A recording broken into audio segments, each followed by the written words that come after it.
A year and a half into being sober, I finally stopped questioning whether I really had a problem that I really couldn't control. I just gave in. I surrendered.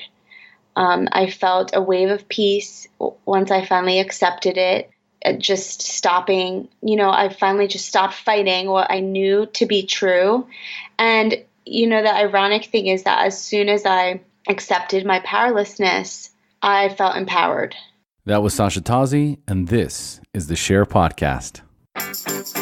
It's time for the SHAIR Recovery Podcast, where we bring you amazing life-changing success stories from addicts and alcoholics all over the world who share their inspiring journey in recovery. And now, here's your host, O. Hey everybody, and welcome to another episode of the SHAIR Podcast. And today we have Sasha Tozzi joining us on the show. And Sasha is a recovery lifestyle coach, a Y12SR, which is Yoga for 12-Step Recovery instructor, a Reiki practitioner, and a writer. She also helps individuals with physical and emotional sobriety, self-sabotage, and codependent relationships. But Sasha wasn't always a recovery rock star. As a teenager, Sasha suffered from clinical depression and social anxiety. When she found alcohol, she thought it was the answer to all of her problems. Later, she coupled the drinking with cocaine use, which led to blackouts, reckless behavior, and a shame cycle she could not escape. Sasha eventually hits rock bottom and her journey into recovery begins. And it's in her journey of discovery that she finds out that she has deeper problems with food and codependencies underneath it all. I absolutely loved this episode with Sasha. We go through all the different facets of her life, how she battled through it, and how she now helps other people do the same. So let's dive into Sasha's story. But first, a quick message from our sponsor. Organifi is an organic superfood supplement that takes 30 seconds to make with no blending, no juicing, and no cleanup. Organifi is a coconut and ashwagandha-infused green juice that is gluten-free, soy-free, dairy-free, vegan, and absolutely delicious. My wife and I drink it every single day. We absolutely love it. We've noticed a significant difference in reduced stress, in improved digestion, improved mental clarity, and it boosts our energy levels. So not only is it organic and upgraded with 11 superfoods, if you order now, you're going to get 20% off your order by using promo code SHAIR, SHAIR. So go to the Organifi website, www.organifi.com. Organifi is spelled ORGANIFI. And make sure to put in your promo code SHAIR, SHAIR, and get 20% off your order today. And for those of you who are wondering what's the best way to support the show, well, here's a few options. Number one, you can always donate to the SHAIR Podcast. And the easiest way to donate to the show is by going to the website, www.theshairpodcast.com. Go to the top right corner of the website, click on the donate button, or on any of the yellow donate buttons throughout the page. And there you can donate via PayPal, Patreon, or Bitcoin. All of your donations will go exclusively towards covering the production costs for the SHAIR Podcast. And all those production costs are listed on the donation page, as well as all the information you need to know to make your donation today. The second way to help support the show is by subscribing on iTunes if you have an iPhone, or on Stitcher Radio or any other podcast-related app for your Android phone. When you subscribe to the show, it helps boost the ratings for the show as well as the show's ranking on those platforms, and will make it so much easier for anyone seeking a recovery-related podcast to find the show. And while you're there, please feel free to give us a 5-star rating and review. It's another spectacular way to support the show. And I also love reading those reviews at the beginning of each episode. And speaking of reviews, I've got a great one here from Jen. And Jen is from Australia. And she writes, or the title is, Life-Changing Podcast. In the review, she writes, I'm on day 3 of sobriety and have attended 2 AA meetings. And so much of this is thanks to O and the SHAIR Podcast. I listen to them daily, and I'm learning so much. I'm also part of the online support group, which I cannot rate highly enough. Thanks, O, and all your podcast interviewees. Keep up the great work, and thanks for everything. Jen, Australia. Jen, thank you so much, and thank you for being such an active participant in the SHAIR podcast private accountability group. That's the online support group that Jen is referring to in the review. What I'm finding is that so many listeners that join in on the Facebook private group are starting to see just how attractive and accessible recovery really is if you just give it a chance. If you just take that first step towards recovery, you can see how your life can be so much better and that there really is a better way to live. So, Jen, thank you so much for that beautiful review and for being such an active member in the private Facebook group. And the third way to help support the SHAIR podcast is to share the podcast with your friends. If you love the SHAIR podcast, if you're getting value from the episodes, then share them on your social media network, share them with your friends at meetings, and help us spread that message of hope and recovery. And while you're recommending the podcast, also make sure to invite your friends to join us on the SHAIR podcast Facebook private group. There are thousands of recovering addicts that are positive, helpful, and being of service. So if you're not ready to go to meetings or you need an addition to your meetings, then this is a perfect place to get support and be of service. So go to Facebook, type in SHAIR in the search bar, SHAIR private group, and the private Facebook group will pop right up. Now, a quick message from Transitions Daily and then on to the show. Would you like to join a free, anonymous online group that offers a daily topic email with popular recovery resources accompanied by a secret Facebook group for discussion? Then go to dailyaaemails.com for more information about Transitions Daily. And don't forget to share dailyaaemails.com with friends, in meetings, and with sponsees in recovery. Hey, Sasha, thanks for joining us. Hey, thanks for having me. I'm very excited to have you on the show today. How you feeling? I'm feeling good. Beautiful day here in DC, and I'm happy to be talking to you right now. Oh, that's exciting. I love it. All right. So, folks, today we have Sasha Tozzi joining us on the SHAIR podcast. And Sasha is a recovery lifestyle coach, a Y12SR yoga instructor. For those of you that don't know, Y12SR is yoga for 12-step recovery. She's also a writer. She helps individuals with physical and emotional sobriety, self-sabotage, and codependent relationships. That sound about right, Sasha? Yeah, that's right. All right. So let's dive right in. So first of all, tell us a little bit about what your normal daily routine looks like, including recovery. So my normal daily routine, I really thrive off of having a routine and a structure. And because I'm self-employed with my own coaching business, it's important for me to really cultivate the discipline to keep that. And so I value my the different things that help me have structure. So like I keep a pretty strict sleep schedule and going to bed at the same time and waking up at the same time every day. And in the morning, I do my daily readers in the morning to kind of like welcome the day, and we'll usually say a little prayer.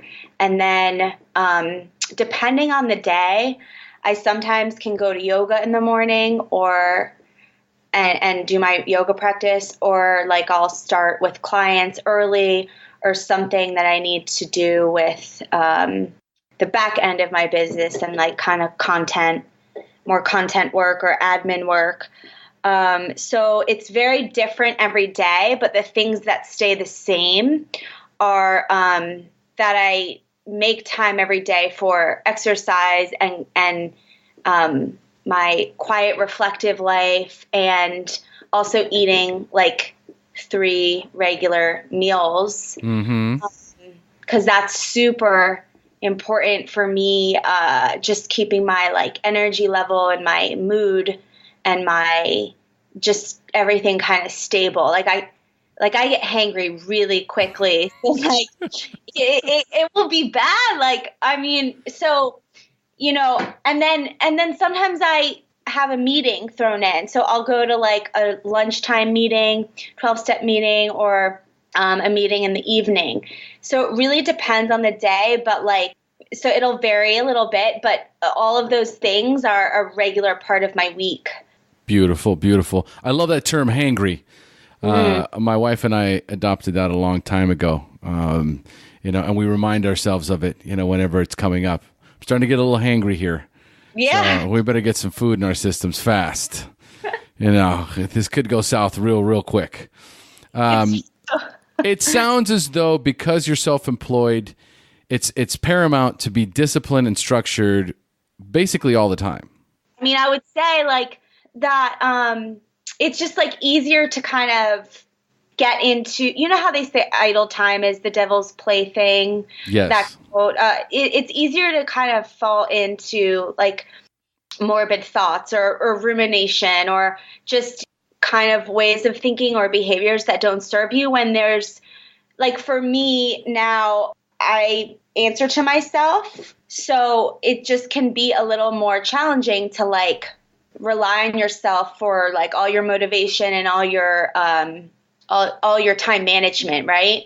Because like, God is my employer, but I am my employer too. So like, when I was an employee at an organization, like I was a really good employee because I wanted to please the boss and I, I was like a good worker. But I found that even though I have a good work ethic still, it can be just a little more difficult to like keep that momentum going when you don't have to answer to anyone per se. I understand completely. But that's something that I'm sure you have to help people out as a life coach. There's certain people that are doing the same thing. They're working for themselves and they need that. That's exactly where they're at, right? Like I work for myself and I need more structure, more discipline. And that's something that I'm sure you work with people on, correct?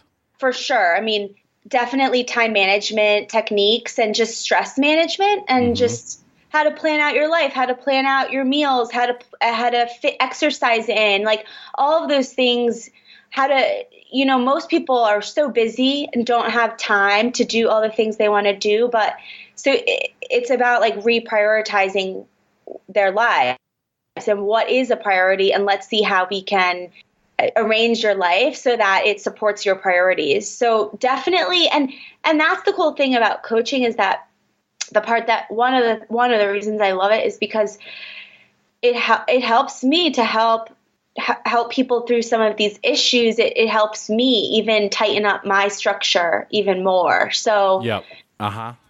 It's just amazing little like exchange. Well, I think a lot of it has to do similarly with being a sponsor and being a sponsee.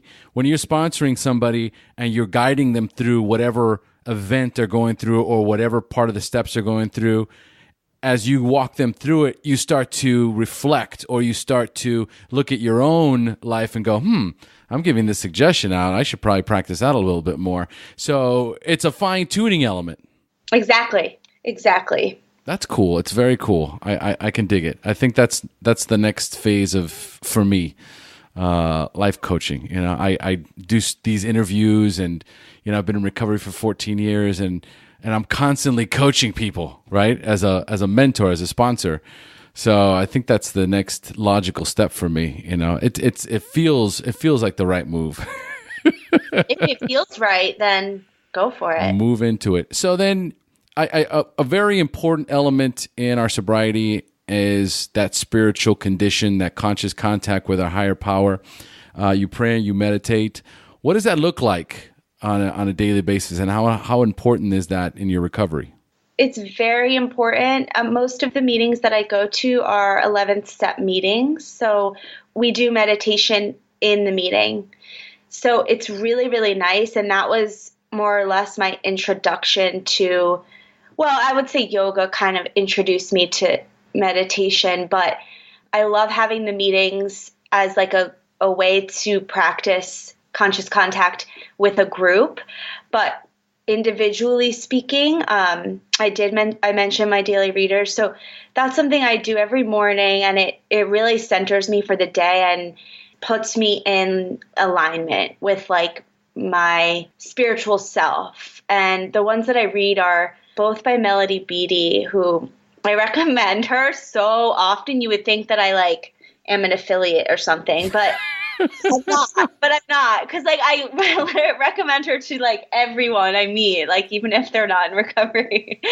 But the ones I read are Journey to the Heart. She speaks recovery language, but it's really for anyone, and then anyone who wants to live a more heart-centered life. And then the other one is The Language of Letting Go, and it's actually meditations, daily meditations for codependency. But that is something that was revealed to me after I had gotten sober. So it's something that really helps me address that codependent piece. And then I have quiet, reflective time at night, and I take baths a lot, and that's a place that I do that quiet reflection. So, you know, meditation is a word that sparks different things to different people. And so one of the ways that I just like infuse meditation throughout the day is just to be mindful, right? So like just to pay attention to what I'm doing when I'm doing it. So I try to live my life like that as much as possible. So I do sitting meditation, really short ones. I also just try and be present. But I like starting my day and ending my day with like some kind of connection, the readers, prayer, quiet time. I see them as like, I call them spiritual bookends, because it's a really nice way to like greet the day, and then it's a really nice way to close off the day. And I notice that when I have a good morning, I usually have a good day. Of course, you can restart the day at any time, but you know, setting yourself up for a positive day really starts with a morning routine. And so that morning stuff is really just instrumental to keeping in line with my authentic self throughout the day. And I actually recently just started doing the morning pages, which is the artist way. So I'm really loving that a lot. And I had a lot of resistance to doing it. But it's a wonderful, I only just started, but it is a wonderful little program. Yes, absolutely. And these are things that have been recommended before. Melody Beattie's been brought up a few times, The Language of Letting Go, specifically that book, those daily reflections, and then The Artist Way with the morning pages. My wife does that, as a matter of fact. And these are things that I think that are super important, especially for people in early recovery, because they're going off the walls. They're like bonkers and bananas, and they need grounding. And you know, meditation and prayer and rituals help you stay grounded. That's why, you know, regular meeting attendance is so important. So that's great, and that's really basically what I wanted to, or why I asked the question, right? Like, what's your daily routine like? Because we need that. I think it's so important early in recovery that you have something that you can count on. You know, this is what I'm going to do tomorrow, and if I don't do anything else, at least I can count on doing this. That morning, setting yourself for a positive morning experience is typically going to launch your day. So I love it. Yeah, totally. And it helps to hear what other people do for their routine, because it gives you ideas and kind of makes you see just different ways that you can tweak your own routine or whatever. It just helps to hear specifics. So what do people actually do, and how do they organize their day? Yeah. That's the whole purpose of doing this, right? People listen, and then they go and they get the books, and they read the books, and they get all the same benefits. I mean, that's why we do this, you know, to get that, you know, to get these tips and to get these little tweaks to our recovery. So, all right. So tell us, Sasha, how much clean time do you have, and when is your anniversary date?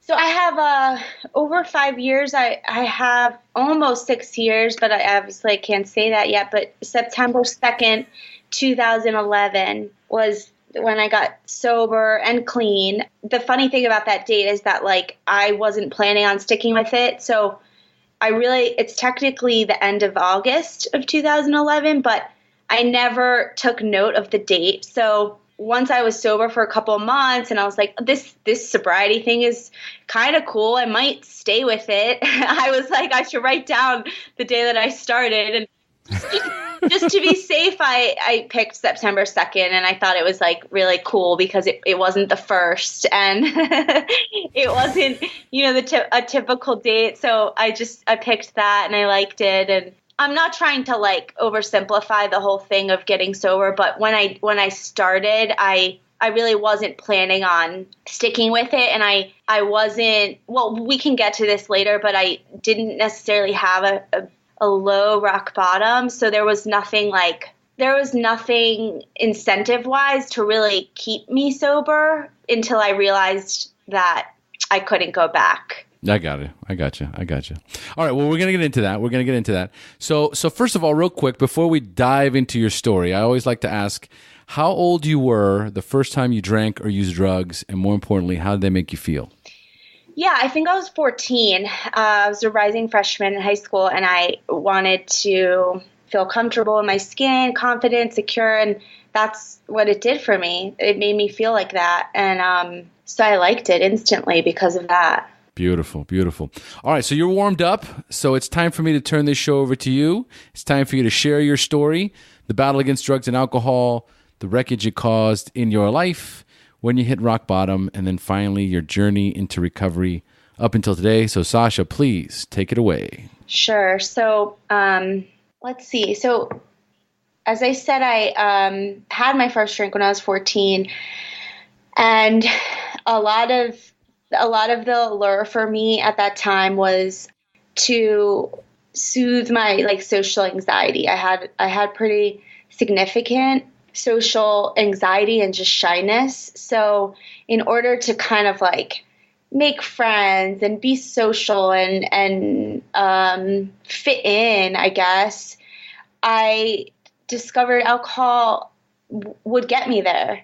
And so like I loved it. And I relied on it immediately to kind of get me to do what I wanted to do, which was just to sometimes just talk to people. I couldn't talk to people without that buffer, without that liquid courage. And it was pretty, it inhibits everyone's behavior, or it reduces your inhibitions. But for me, it was very extreme opposite. Like I was like super, super shy, sensitive kid who people thought was mute.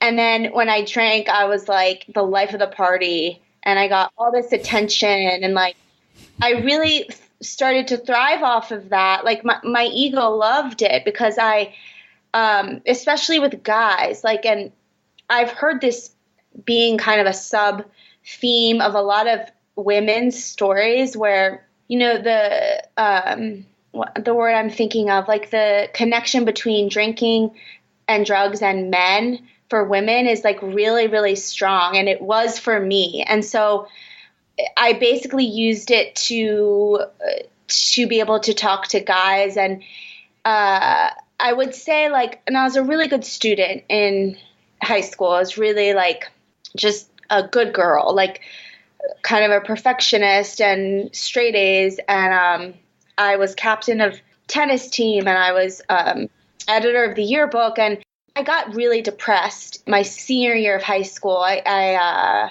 had been battling like clinical depression since I was a freshman, and I was seeing a therapist for it. And I was, I think they had put me on medications, but it was still bad, and I was having a lot of trouble just like going to school, just like making it to class and fulfilling all my duties and obligations. And I wasn't partying and drinking a lot. On the weekends, I would binge drink sometimes. So I was still like, I was kind of like the on-off, just binge drink. And I never really saw a problem with that because in my age group, that's sort of what people did. And especially like I was going to be approaching college, and that's really what you did in college. I mean, you didn't question it. It was just like, the culture.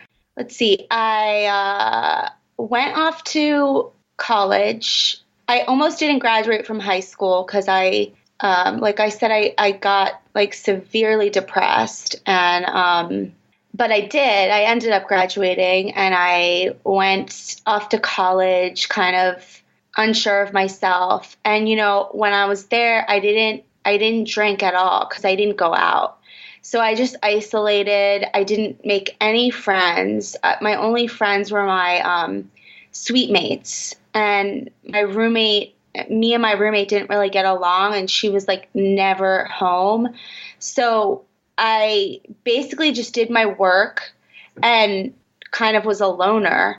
I ended up leaving college after the semester and just taking a leave of absence and coming back home and trying to figure out what I wanted to do. So then I transferred to another college, and at that college I got introduced to cocaine. And I got addicted to that immediately, and I loved it so much because I was always a big fan of like the uppers and never really liked pot or anything. I didn't even ever try like a lot of the other drugs. I just liked alcohol and cocaine, and alcohol kind of made me manic, and I liked it because like I felt on top of the world. I felt energetic, and Coke did the same thing. And so I got very addicted very quick, and I failed out of college. And my friends called my parents or called my other friends and kind of told them that I was like in a really bad way and just to watch out. And my parents like kind of pulled me out of school, and I came back home again. So then after that, I was living at the beach, and this was like a beach that we'd been going to as a family since I was little. So it was like a second home. And I got a job at a restaurant, and I started waiting tables, and I got into the whole restaurant industry, late night partying. And I was like 19 or 20, and I was making pretty good money. Like I was waiting tables at a nice restaurant, selling wine by the bottle, kind of really learning a lot about food and beverage and the whole sales industry of restaurants. And of course, with that comes like a lot of late night partying, and I just got wrapped up in it. And I still did my job, but I again got really addicted to Coke, and my work called my sister and my mom, and they staged an intervention on me. And because like I was doing some really stupid stuff, and every time I would drink, I would get blackout drunk. I would always get Coke and drink at the same time. So it sort of made it sort of like reduces the effect of alcohol, but your body doesn't really know that. And so I was just acting like a lunatic and totally reckless and on drugs and alcohol. And I was driving drunk. I somehow never got a DUI. I don't know how that happened. I just didn't. And I like almost died a few times though. Like one night I was trying to get more drugs from this guy's room that I liked, who I had a crush on, and I like climbed the outside of his house to try to get in his window. And I was like it was like a beach house, so there were all these like balconies and wooden surfaces, and like I knew that I wasn't going to be able to get in. Like, okay, so I went out there like wasted out of my mind. Yep. And once I was out there, I realized like what an idiot I was, because I wasn't able to pull myself back up, but I was too far from the ground. And I was like, oh my God, what am I going to do? And I just let go, and I fell to the ground like from the second story, and I fell onto sand and grass, but I stayed there. Like, I think I was unconscious, and a friend found me, and I like couldn't walk for a few days, and my work found out about it, because like this was a very small beach town, and so that's when they kind of called my family and staged this intervention. I lost my job for 2 weeks, and my family kept me in captivity. So like I didn't go to rehab. They kept me in their watch and took away my phone for like 2 weeks, and I just like detoxed with them, and so after that I was like, okay, I need to just stop doing Coke. But I I didn't think that alcohol was a problem for me still. I just didn't. I was 20 years old. I went to like 3 AA meetings down there. And, oh, I'm forgetting something. So the only bar in town where everybody went to party, I got kicked out of and like blacklisted for taking my clothes off and running around and just being underage, minor detail, and always being drunk in the bar and being underage and thinking that was fine. And he told me, the owner of the bar said, "You're an alcoholic. Go get help." And I was like, "What? I'm 20 years old." And so I went to 3 meetings, and I mean, they were fine. Like, I basically concluded that I couldn't have a real problem because I was too young. That's what I thought. And I had this idea of like alcoholism or alcoholics or addicts as people that had to do something every single day. And I wasn't that kind of abuser. Like, I could go a few days on, a few days off, a few days on, a few days off. But it never crossed my mind that like blacking out or the fact that every time I drank, I couldn't control myself. I turned into a different person. I could never just have like one drink if I was going to drink. If I was going to drink, it was going to be like, all or nothing. But that wasn't a conscious choice. Like, I literally couldn't control myself. But at that time, I didn't see that as an indication that I had a problem. I really and truly, Omar, I thought that if I could just try harder to control it, then I would be fine. And then it was like up to me, and I needed to try harder and just figure out how to, exercise some self-restraint and discipline. Yeah, discipline and willpower and all those things. I grew up Italian. I mean, I am still Italian, but like very Italian kind of minded family, and so it's a lot about self-will and passion, and like if you want to do it, you'll do it type of thing. And that's what was kind of engraved in my brain. Like, this is my decision, and if I can't control it, it's just about me not working hard enough or something. So anyway, but it didn't stick. And I was 20 years old, went to a few meetings, didn't stick, went back, out, just started drinking, but tried to not get in as much trouble so that people would kind of like leave me alone for a while, and I could prove that it wasn't like a big deal. And that kind of worked for a little while. I mean, like I said, I'm really lucky that I'm alive, and I'm really lucky. Well, I'm not lucky I didn't get a DUI. I mean, I don't know that that's luck, but maybe it would have helped, but I'm lucky I didn't kill anyone else. And by the time I was 26, I had gone back to I had gone back to college to finish college since I had dropped out, and I wanted to go back. And when I was 26, the summer of 2011, I had just turned 26, and I was about to be in my last year of college, finish my degree. And every summer I was spending at this beach, working in the restaurant, partying, and kind of it being like, okay, all year I'm good. I'm a good student. And I was abusing other things during this time. Like, when I wasn't drinking, I was like abusing food and very codependent and, whatever else I could get my hands on.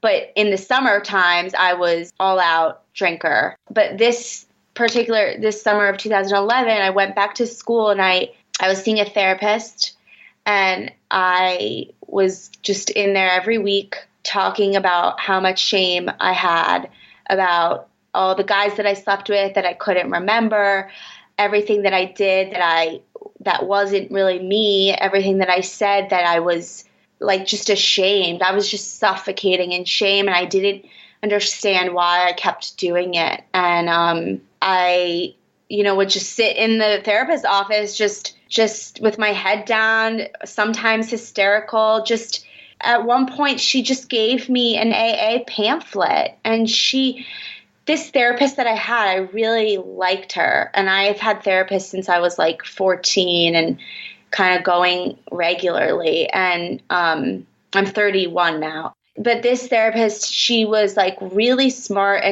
but really gentle. And she spoke to me in metaphor. So I just trusted her opinion. And she didn't like tell me to go, like she wasn't dominating in the way that some people are. And that works for some people. She was just like, gave me the pamphlet and was like, this might be a good idea. And like, I got the message. Like, it was just the right time. I was in so much pain. Like, I would say that was my bottom moment of the constant aching of, I know what I'm doing is wrong, and I feel like a terrible person. I basically want to kill myself because like I can't stop acting this way. I can't stop drinking and acting like I was, a lot of times I was kind of like a mean drunk too. So that was part of it. So I would have to like make all these amends the next day about things I didn't remember because all these people would be mad at me. And like, it was so baffling to me because the things that people would tell me I did and said, I could hardly believe it. And I know that some people think that like when you're drinking, the truth comes out. So that scared me even more, like that I actually thought these thoughts and I actually wanted to treat people this way. So I took her advice and I went to the one meeting that I saw. It was right on campus. So it was really convenient. And I went every Friday night. It was Friday night, actually in a room that I had a class in. And it was a speaker meeting. And it was a young person's meeting, I think too. So the speaker spoke the whole time. It was one of those speaker meetings that they literally spoke like the whole hour. And I liked that because that means I didn't have to really share. And so I was like, I'm going to this meeting, and it just worked for me. And I started listening, and I listened every week, and I just sat in and I listened, and I liked hearing.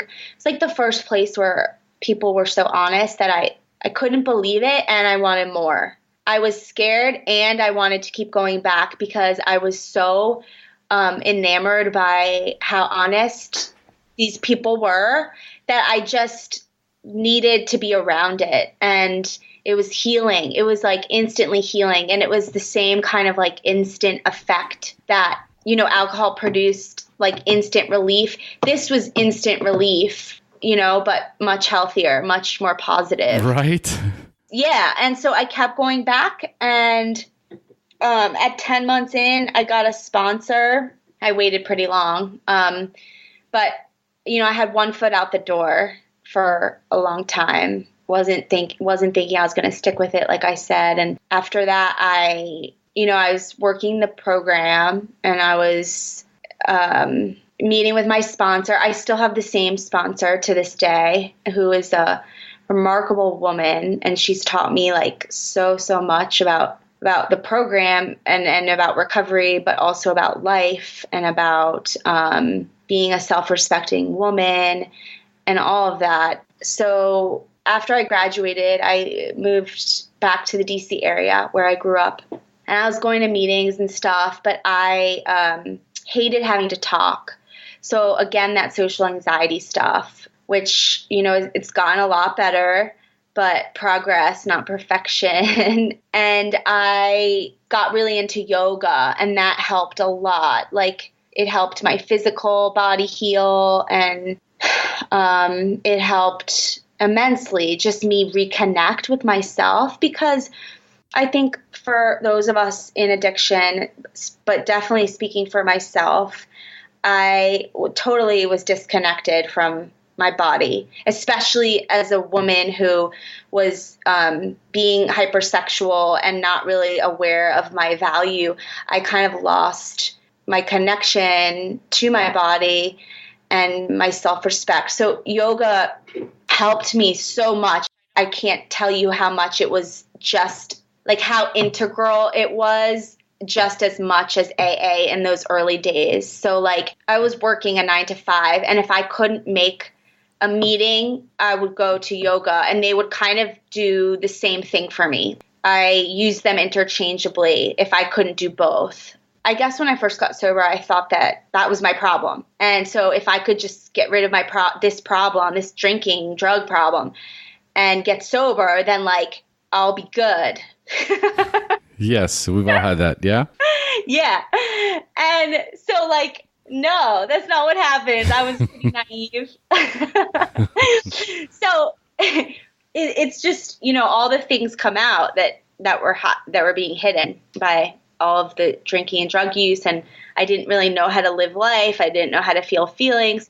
So I was using food to self-medicate in the same way. And I developed, I was seeing a therapist and like working my program as much as possible, but I had a lot of body image and I guess disordered eating patterns that I had to address in a more structured way. Like it wasn't like terrible. It wasn't like so severe I needed to be hospitalized, but it needed like its own program or its own focus. And so I ended up going to like an IOP program for like women and eating disorders. And so my problem was mainly binge eating. And it was the same way that I used alcohol, like binge, don't binge, binge, don't binge. So I got help for that. So I never went to like rehab for drugs and alcohol, but I went to rehab for food essentially. And that was really awesome. It was really helpful. It helped me with some of the underlying that, some of the anxiety and depression, and just kind of, we did a lot of like DBT, dialectical behavioral therapy, where they taught us to hold two opposite thoughts at once. So it was really helpful because I had this, tendency to think in black and white terms. Mm-hmm. So then I had this, like, I wanted to do something in my life where it had become such a big part of my life, recovery, thinking about it, studying it. And I wanted to do something that, like, I wanted to make it more part of my life, like make it my work and make it it felt like my life's purpose was to share more. And so I got my yoga teacher certification. I got my coaching certification. Then I did the Y12SR cert. Then I did a Reiki cert and like launched the blog and launched the business and like just got out there as somebody that wanted to talk more about this and be a voice for what is possible and like how I've overcome like a lot of stigma, and like because we all have this idea of like what addiction looks like or what overdose looks like or what addicts look like or rock bottom, right? And so coming out was a step to kind of a step in the direction of defying stereotypes, because like when you look at me, and this is like everyone, I mean, you go to any meeting, an AA meeting or something in like a diverse area, and it's people from all walks of life, but there's still stereotypes that it's this like one kind of person or this one look. So that's been really rewarding, this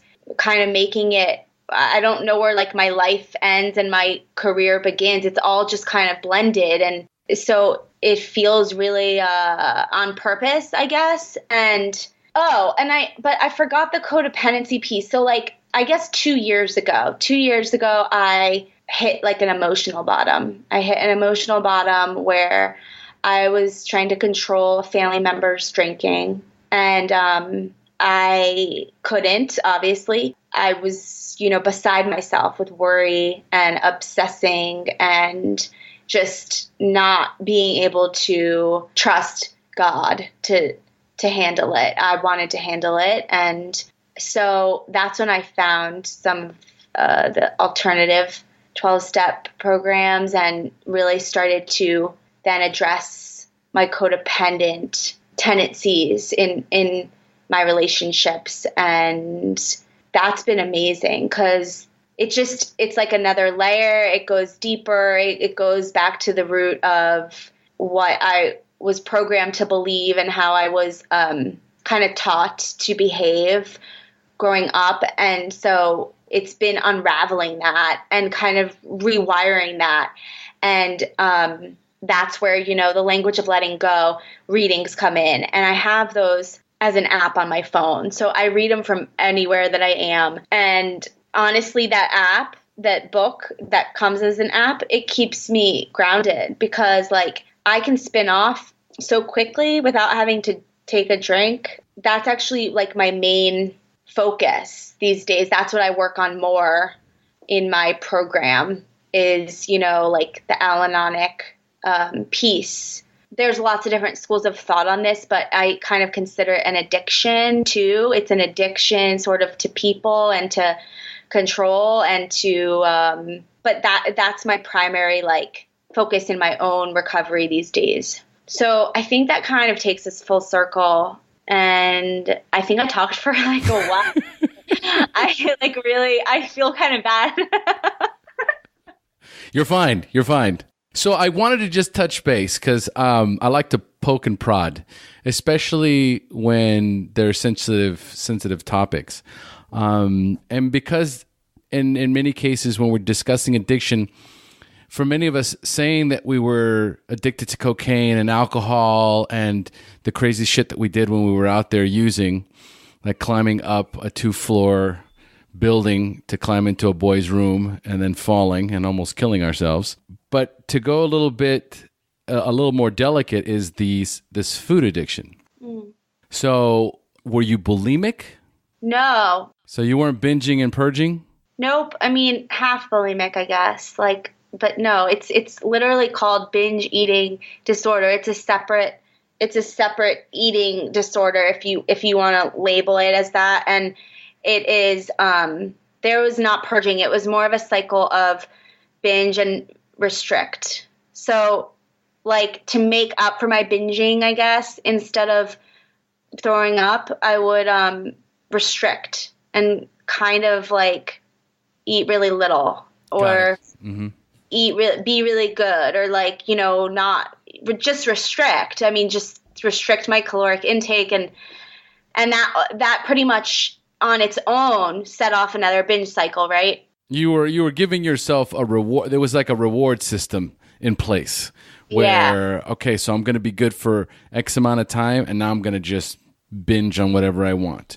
And you spend all your time obsessing about being in between these two states, that it's the same as the drug use because you're obsessed with it. You're obsessed with thinking about where you're at in the moment or in this particular cycle of this food addiction, right? Mm-hmm. Okay, so which also disconnects us. All of this is just a matter of disconnecting from reality and disconnecting spiritually when we're trying to control these aspects of our lives by filling it with something else. You know, so going through all this, and then you got all your certifications, and at what point, because you're coming up on 6 years, how far into your recovery did you start to transition into all these different programs and becoming certified in all these different things? I got my yoga certification in 2013. So like 2 years in, and then my coaching was 2014. So 3 years in, and then like right after that, I just the other certs were just like add-ons. So that all happened. Actually, I think that was 2015. The Y12SR and the Reiki was last year. The Reiki has always been something that's very fascinating to me because it's energy healing. Mm-hmm. So for someone like me who's very pragmatic, and I know initially it was something difficult to comprehend, this whole idea of this energy healing, until someone that I was close to did it to me, and it was the most amazing experience of my life. Mm. She guided me through this area of my life. I was so jammed up. In the job I hated, I was super stressed out. I was overwhelmed and trapped and didn't know how to express myself. And so we did this Reiki meditation in this house that had like a running brook next to it. It was a trip.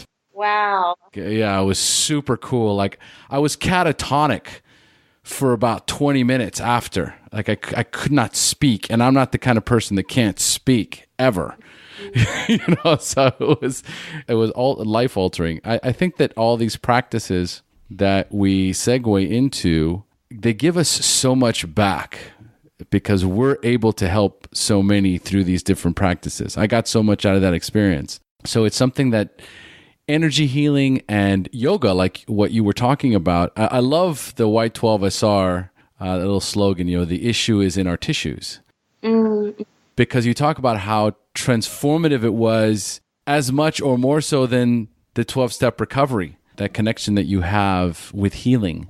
Because that's what they both do. They allow you to heal through an ability to connect with something higher, a higher consciousness. And I think that maybe because yoga has a lot more instructions to it, I think there's a bigger manual, especially when you talk about the different types of yoga practices, the chakras, all these different terms that we discuss.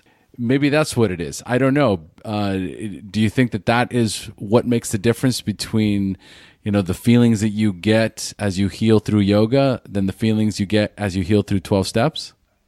I think that it's different because 12-step is amazing and wonderful.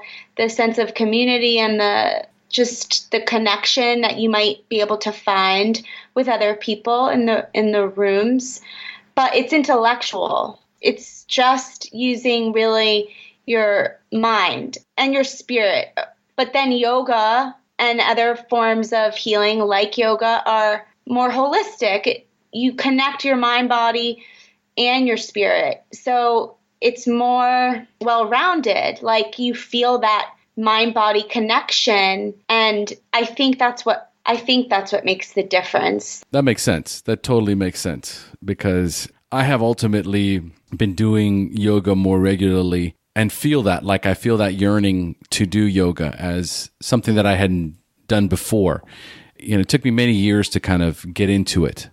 I don't know what my resistance was, but once I started doing it, the connection that I get or the feelings that I get or that feeling of it's almost like a euphoric feeling afterwards. Like doing it is always for me challenging.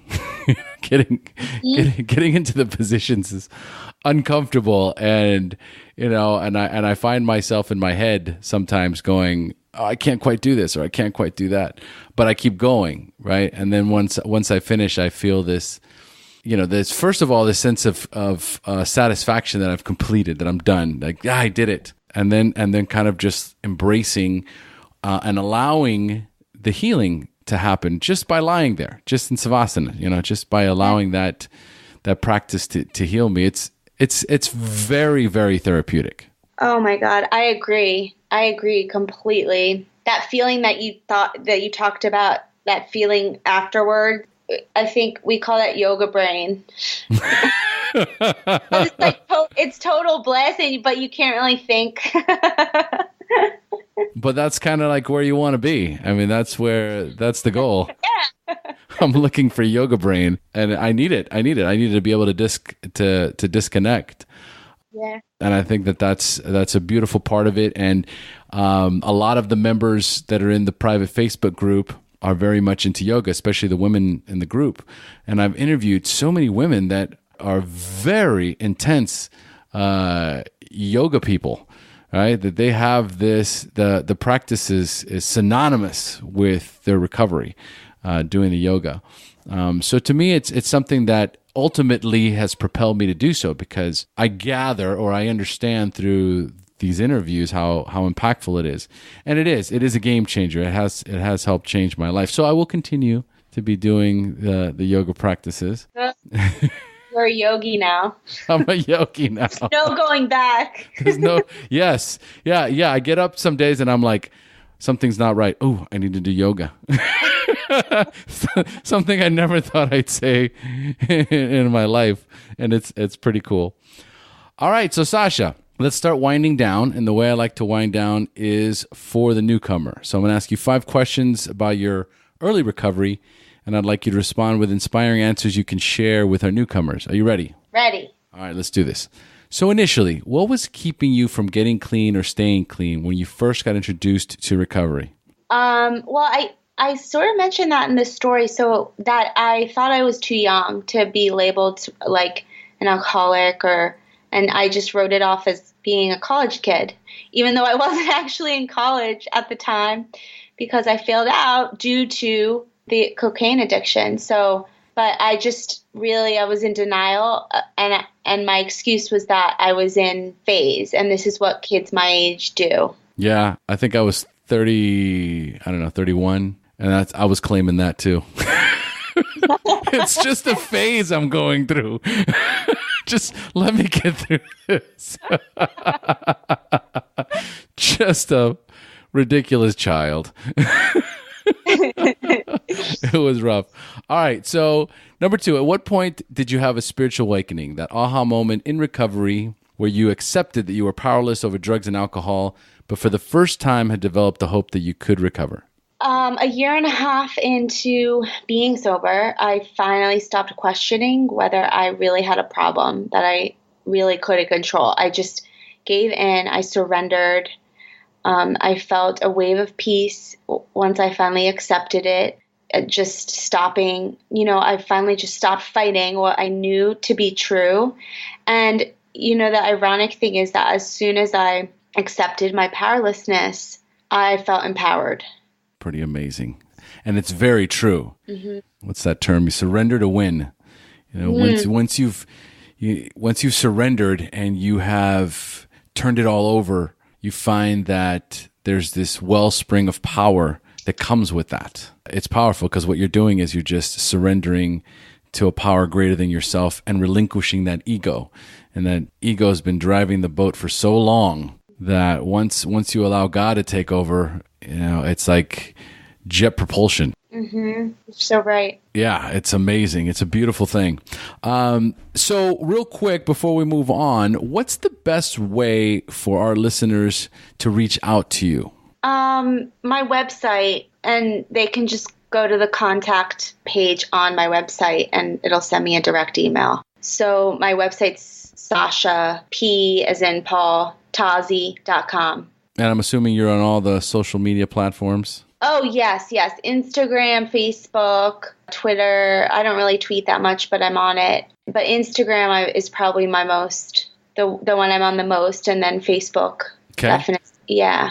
Excellent. All right. I'll have that listed on the show notes, folks. So you can just get to the show notes and click on our links to find her. Number 3, do you have a favorite book that you would recommend to our newcomers? I recommend, it's not self-helpy, but The Alchemist. It's because it's not one that I read like in early recovery, but it's one of my all-time favorite books. And it's about like following your inner compass and believing in yourself. And because the process of recovery is self-discovery, it really captures that in a beautiful way. And so I think those in recovery and even those like considering, getting clean and sober who aren't in recovery yet will find it really inspiring. I want to read it again this summer just so I can get re-inspired by following your heart and doing what being true to yourself, because that's what the book is about, and that's what recovery is about. And so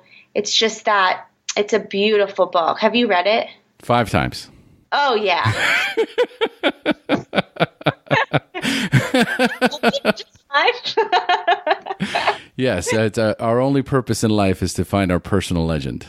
Yes. Yes. You know. We're on it. I've recommended it various times in my life. When people ask, it's one of my favorite books, and it was my go-to book in early recovery a lot. That's when I read most of it.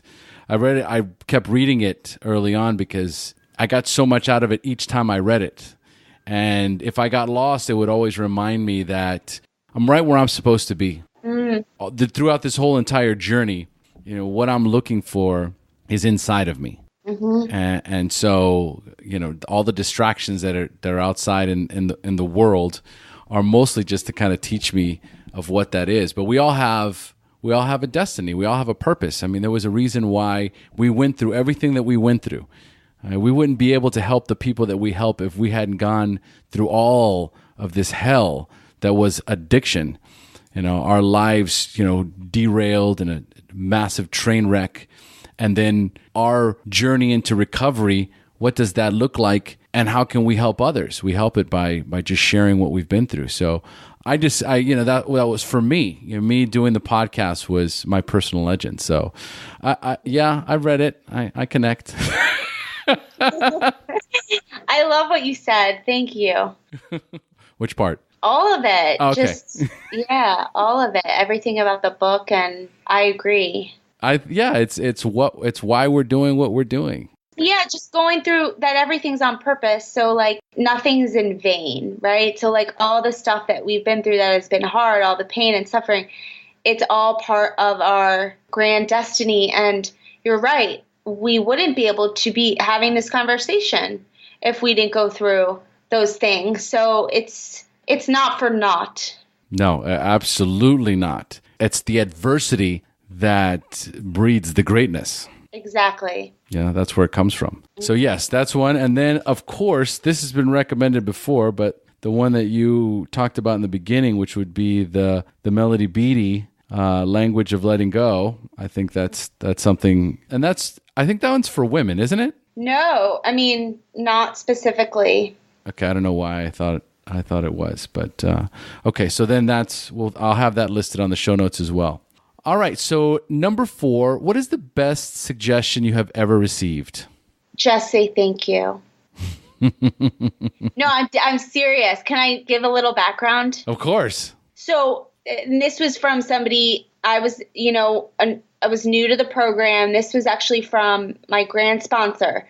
She gave me a compliment on my outfit or something, and I started to like argue with her. I don't remember what I said exactly, but I couldn't take a compliment because I still didn't really have much self-love. And she said, just say thank you, Sasha.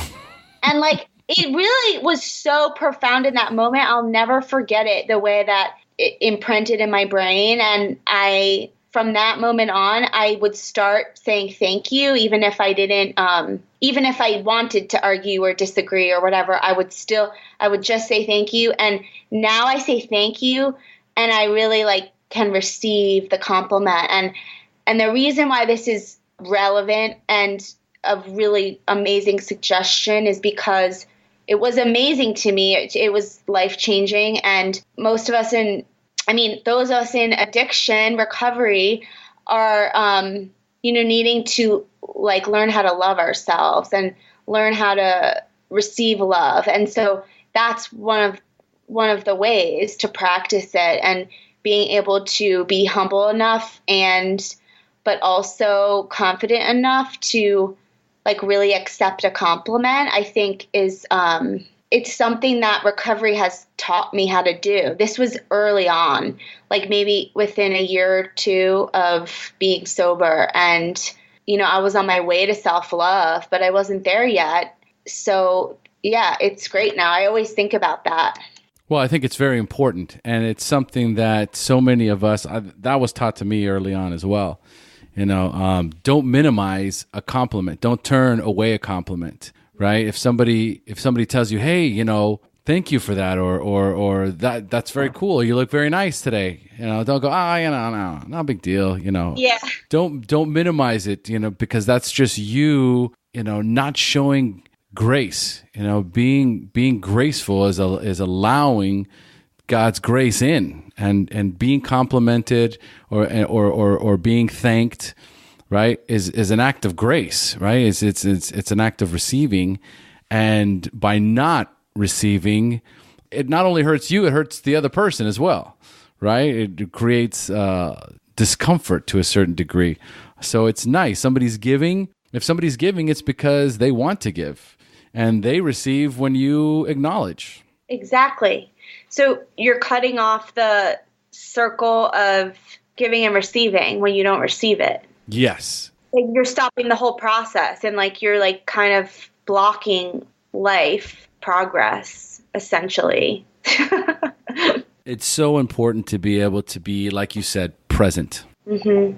Early on, it's, when we first started talking, there's that idea of just being present, right? And that's part of it. Where am I at today, and who am I at? Who am I today, right? And I'm the kind of person that can give and receive equally.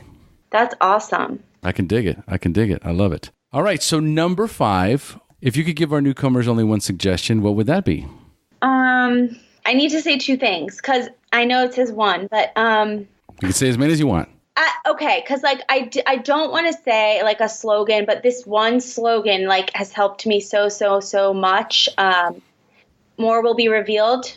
Yes. So that is a major suggestion for the newcomer to always like to not make any impulsive decisions today. Like not needing to know everything, not needing to because by nature, I think, at least for me, I've had this tendency to be compulsive, impulsive.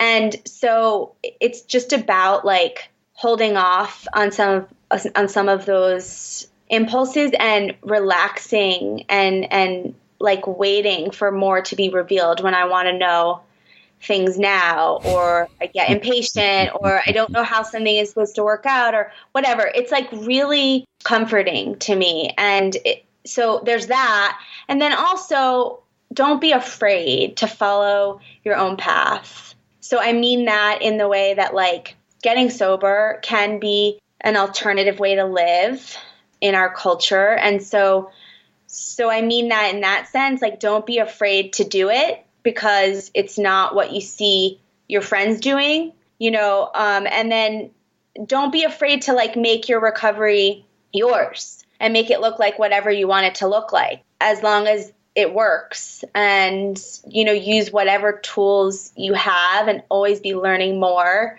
The beautiful thing is that this is your life and you get to create it how you want it. And once you're recovering, you really do have the power of choice, because you're not imprisoned by addiction anymore. And so you have those choices that you can make, and you can make your life and your recovery and your path any way you want it to be. So just to like kind of reiterate the whole message of The Alchemist and all of that, this is your birthright.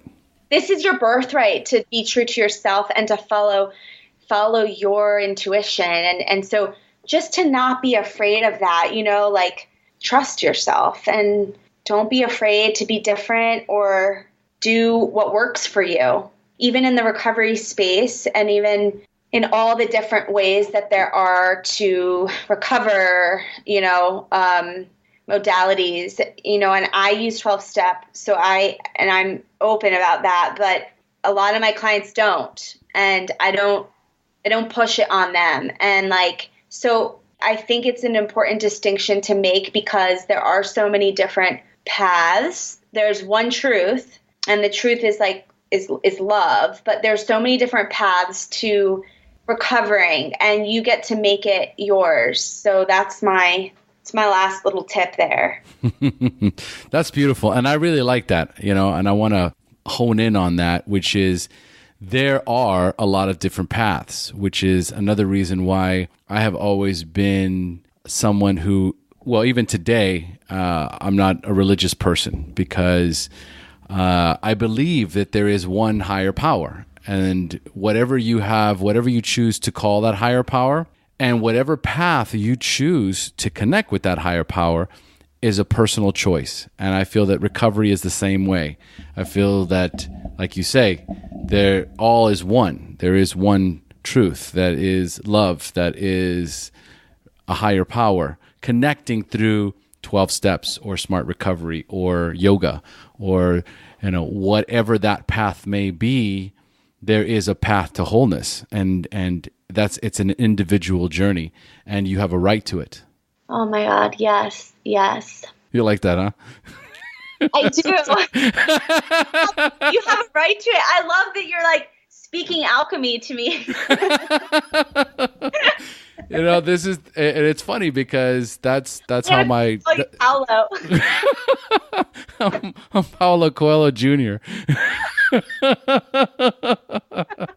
I love the mysticism and the mysteries of life and the universe and how it interacts in our lives in the real world and in the spiritual realm. And that's another reason why my wife and I have the relationship that we do, because we talk the same language. We're not, one is not sitting across the table speaking in this manner, and the other one is more of a pragmatic sort of earth dweller. So, and that's what's cool about recovery. I think most of us are in that spirit realm, and we can identify with it. No, next time I talk to you, you're going to be a Reiki healer. I don't see why not. Right? Who knows? I'll just let go and see what happens. Right. Oh, wow. How cool.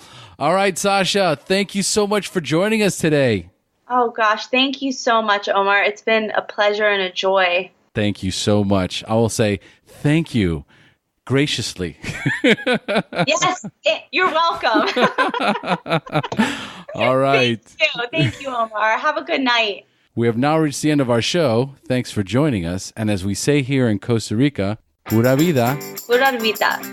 Thank you for joining us on the SHAIR Recovery Podcast. To check out the show notes page on this interview or to thank our guests for sharing their story, go to www.theshairpodcast.com. While you're on the website, don't forget to sign up for our free newsletter to stay up to date on the latest news, podcasts, and interviews. Want to be one of our guests and share your story? Then go to our website and click on the Share Your Story button. We share our inspiring recovery stories every Tuesday, so subscribe to our show on iTunes or Stitcher Radio to get your free weekly download. We'll see you then. The opinions shared on this show reflect those of the individual speaker and not of any 12-Step Fellowship as a whole.